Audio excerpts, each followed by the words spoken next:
Q&A.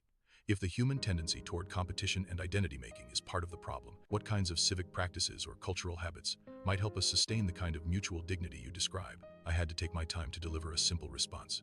Your question invigorated my spirit, so much so that I had to rewrite this a few times to take the passion out, because this is something I've been working on. In your question, you provided the answers.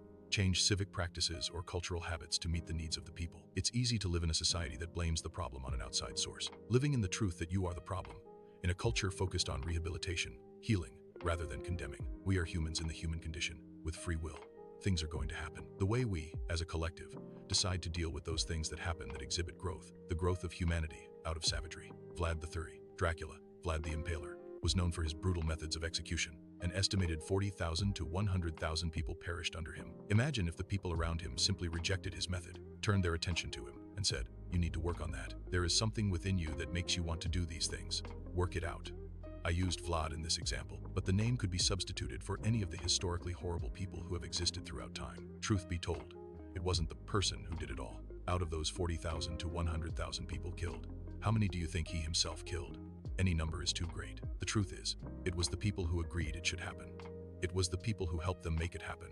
It was the people who may not have agreed but allowed it to happen. If the culture is to point out the work he needed to do within, would it have changed? After all, he still has free will and can go through with it. He may be good and go through with it a number of times, but I'm positive the number wouldn't be where it's at. The person murdered didn't catch the murderer. Humans do. Humans, the good within knows it's not right, and we work to correct it. The individual can do a lot with time and effort, but the collective can make a massive change with very little time and very little effort. Well, physical effort. This effort is of the mind, and changing that has proven to be one of the easiest and hardest lifts on this planet. So, if competition is just a natural part of being human, imagine where we would be if the competition were one of healing. If the competition were one of growth, human growth, a competition for the betterment of humanity. If the Olympic gold went to the country with the lowest murder rate per capita. If the quality of life for the people in your society were to determine your GDP. If money, the so-called root of all evil, went to the best of us, I know it would come back to us, because I know myself, and I know there are many more out there like me. Those who will take the lead when asked. Those who will live their life and pour their all into helping you heal so that you,